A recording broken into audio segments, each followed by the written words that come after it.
Have you ever wondered how baseball players have different pitching techniques in throwing a baseball? Or how a soccer player kicks the ball towards the goal in spite of having many obstacles in front? While this may seem due to their skills and how they execute their timing, this is also due to a phenomenon called the Magnus Effect.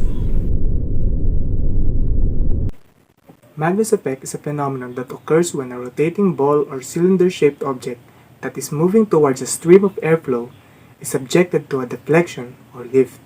In order to demonstrate this, we are going to need the following materials: rubber bands, two plastic cups with the same size, and tape. Using the tape, start by attaching the two cups together tightly, bottom to bottom.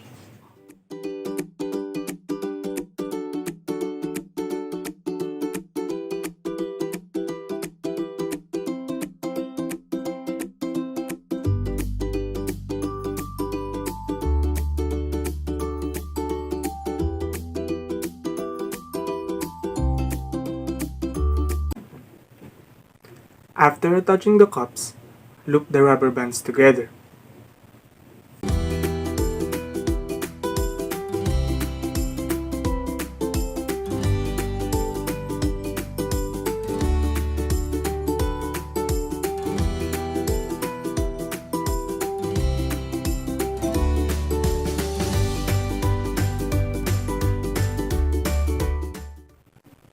Hold the rubber band at the center of the cylinder cup, then wind it up 3 to 4 times.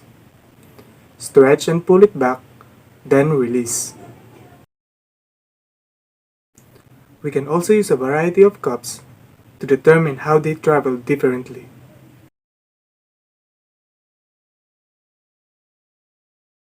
Did you notice how the cylinder cups travels differently but have the same pattern? Observe that the cylinder travels at the same direction as the air on top but opposite at the bottom. Here is another example of a bigger cylinder cup.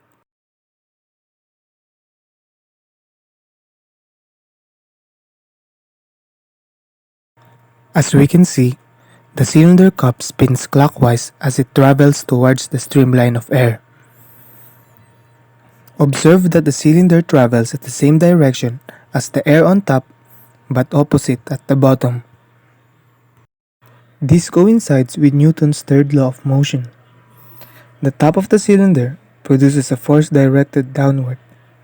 On the other hand, the airflow at the bottom creates an equal force that directs the ball upwards. This results in a sudden upward curve of the cylinder as it travels through the stream of air. Let's do another example. All we're going to need is a platform that can be used to slide objects. In this way, cylinder-shaped objects will spin in a counterclockwise direction as it travels through the air.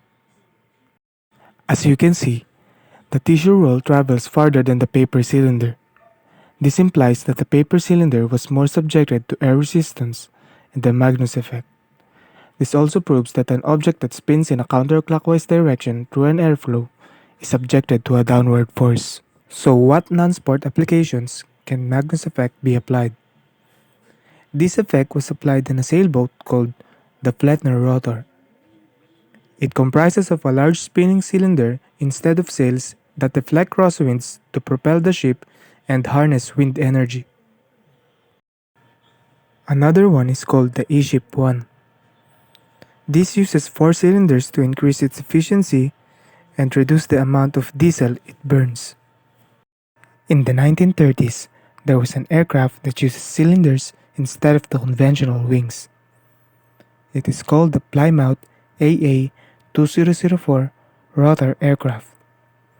Although the machine did have limited success, it was able to generate lift. Physics is always present in our daily lives. Whether it is in sports or engineering applications, science will just keep on going, just as the earth never stops spinning.